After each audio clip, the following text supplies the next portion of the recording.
I kicked my wife of 14 years out for cheating for the sixth time. This might be a lengthy one. I'll do my best to make it as brief as possible. I'm a 37-year-old man. I was married for 10 years and had been with her for 14 years. I discovered she was cheating on me again 4 months ago. A little background information. My soon-to-be ex and I got off to a rocky start in our relationship. She had an affair with me while she was still seeing her ex-boyfriend. She stated she was leaving him at the time and that she slept apart from him. That it was all over with them. I really should have known better. So we began dating, and after just a week, she's already riding around with her ex. She said she was just giving him a ride because she felt awful. That was a big sign for me, but I hadn't had a partner in 2 years at the time, so desperation may have played a role in my choice. I was feeling lonely. As a result, I decided to give her the benefit of the doubt and stick with her. She had nowhere to go after she moved out of her ex's apartment, so I began sneaking her into the place I was living, risking being tossed out just so she might have somewhere to stay. At the time, I was residing with my grandma. When I was found sneaking her in, my grandma told me she wasn't welcome anymore. So, instead of cutting it up, I moved out with her since I had nowhere else to go. We ended up spending the night at my sister's childhood friend's father's place. We spent the night in a garage. My stepfather's aunt then took us in. For a while, everything was perfect. In terms of our relationship, that first year was the only nice year we had. So all this time has passed, and she has only worked 4 or 5 months of the first year. She was then dismissed. So I worked and tried to help us as much as I could. So, with the support of my stepfather, we got our own house. This was my first time living on my own. It's also hers. Everything was going swimmingly until she became pregnant. I was overjoyed since I had always wanted to be a father. I adored my daughter beyond anything else. We got into trouble since she didn't work, and I was the only one who could support us. Unfortunately, I worked in a low-wage job and didn't earn much money. So we borrowed money from a man she met via a mutual acquaintance. That was okay, but what I didn't realize was that she had begun sleeping with him. He was roughly 60 years old and she was 21. This is her first time cheating.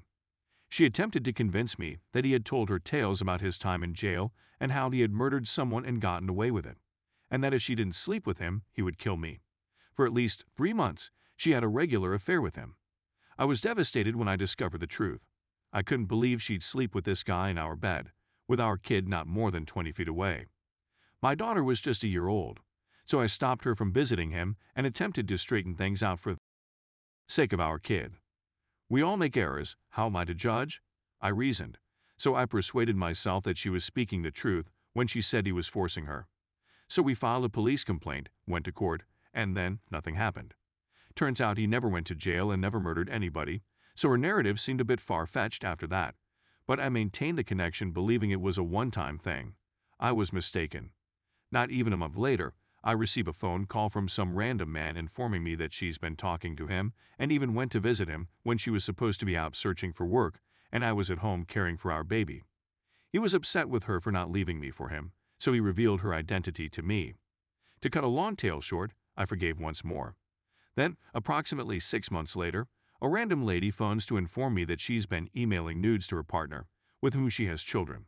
She wanted to tell me what my ex was up to because she was as upset as I was. Once again, forgiveness.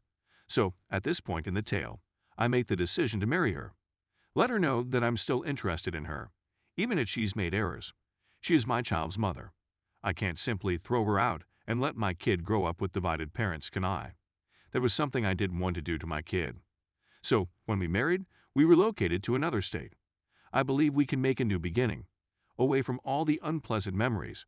We can start again. Unfortunately, I was not psychologically prepared to just pretend that nothing had occurred. I didn't trust her at all, which became a major issue.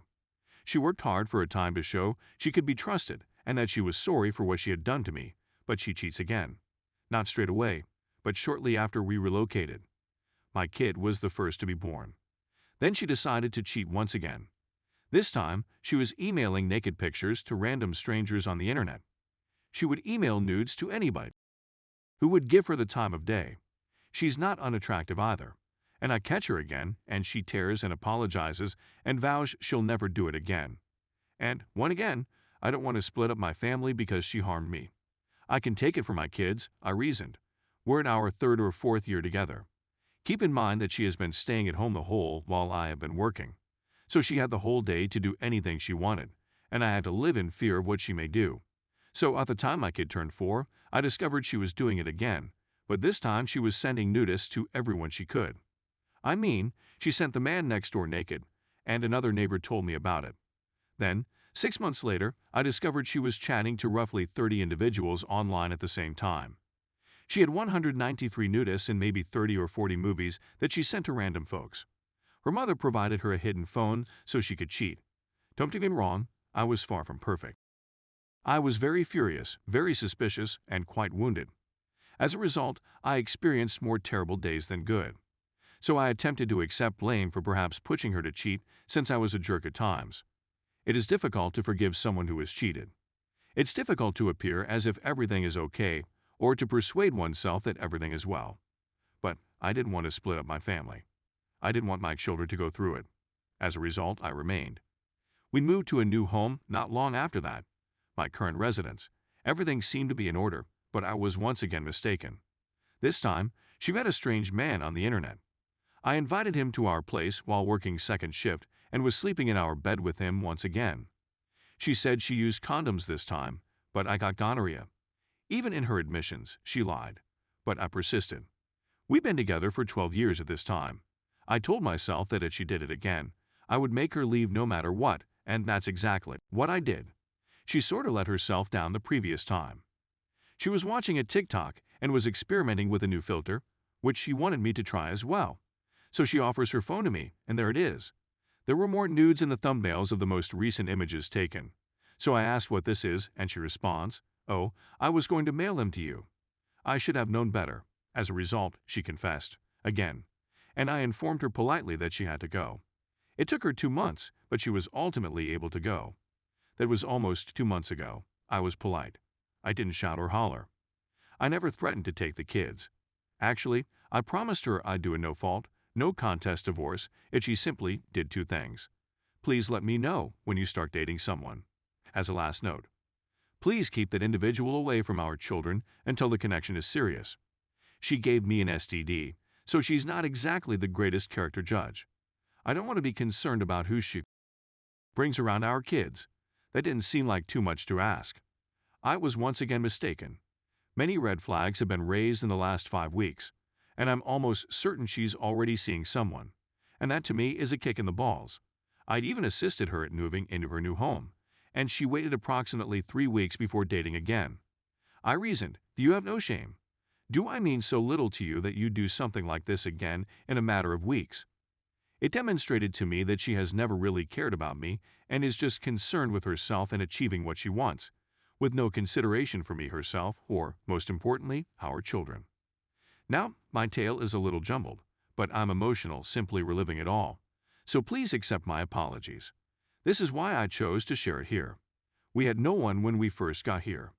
We're the only ones. There are no friends or relatives. We're the only ones. That has been the case for the last 10 years. There is no one to babysit. There is no one else to enjoy the holidays with but each other. Almost everyone in my family has died. Other than my children, I only have one family member, and I don't want to bother him if I don't have to. So I reasoned that expressing myself here could make me feel a bit better. So after approximately 3 weeks of going around with this uneasiness, I invited her to my place so we could chat. She wouldn't speak to me until I told her what I wanted to discuss. I told her I'd prefer chat in person, but she refused. So I gave in and quietly asked her who she was seeing. She quickly grew defensive, telling me that we were no longer together and that it was none of my concern. So I told her that we're still married and that dating before we're formally divorced is still adultery, and that what you're exposing my children to is entirely up to her. As a result, she began threatening me in court, saying that if I attempt to get her in trouble, she would tell them about our argument 3 years ago. We had been bickering, and she had attempted to go down my 50-yard gravel driveway barefoot since she was inebriated. As a result, I held her shoulders to protect her from chopping up her feet. Because she phoned her mother weeping, her mother's boyfriend, who lives in another state, contacted the police. They accused me with DV because she had minor bruises on her arms. So I did PTI and had the case dismissed and my record wiped. But she threatens me whenever she gets upset. Now, I know that in my state, they would give me custody and force her to pay child support. That's not what I'm looking for. My children would suffer if I mistreated her. If she is important to them, she must be important to me. I have no other option. My children are important to me, but I'm worried about who she'll bring around them and what she'll say in court. Starting difficulties that aren't really essential. I divided all of our belongings and money. I was polite. Allow her time to locate a place. I felt sympathetic to her situation, since she was more disturbed than I was 4 months earlier. But now I feel like I'm yesterday's garbage. She doesn't care that she's causing me pain. So it all struck me today, and I burst into tears. I'm missing her. Do you believe it? I know it's pitiful. I'd never be with her or trust her again. Yet I miss her terribly. Even right now. It makes me feel helpless. I feel lonely because I'm lonely. I don't have any friends or relatives to speak to here. I'm unable to communicate with my children. I can't even see a psychologist since I don't have any insurance at work. I'm screaming and dying on the inside. I'm at a loss on what to do to get rid of this dreadful feeling. So now I'm boring you with my narrative since I don't have anybody else. I can't believe she would treat me this way after all I've done for her. She behaves as though I'm the one who should apologize. So I'm at a loss as to what to do next. Now that she's threatened me, I need to start collecting proof, I reasoned, evidence of her deception, as well as evidence of her bad judgment. But that's something I truly don't want to do. I contacted a lawyer. I considered hiring a private investigator. I simply don't want things to go to that point. Most of all, I'm wounded and perplexed, and heartbreaking. Thank you for reading this all the way through. I appreciate you taking the time to listen to my story. Even though I got some of my frustrations out, it still doesn't feel any better. I'm simply feeling empty and lonely. I know it's cliché, but it's how I actually feel. How can someone who professes to love and care for you treat you as if you don't matter because they're angry? She's acting as though I'm the one who cheated. It is really uncomfortable. Anyway, I'm certain that it will improve with time. I'm sure I could find someone who would treat me well. I'm never going to allow her back into my life, and I know what's most important to me are my children. But I'm in a lot of pain right now. I simply want this to be over. It's incapacitating. Take this one piece of advice if you're still reading this. Don't pretend to be pleased if you aren't. It will not work. In fact, it will aggravate the situation. Don't settle for anything, even relationships. I feel like a complete. Nobody I know would forgive someone who has cheated so many times. The first time she cheated, most people I know would have broken it off. And I didn't do it. As a result, I now feel like a who has been exploited and mistreated. I accept responsibility for my actions in our relationship. But I do not deserve it. Or maybe I do, I'm not sure.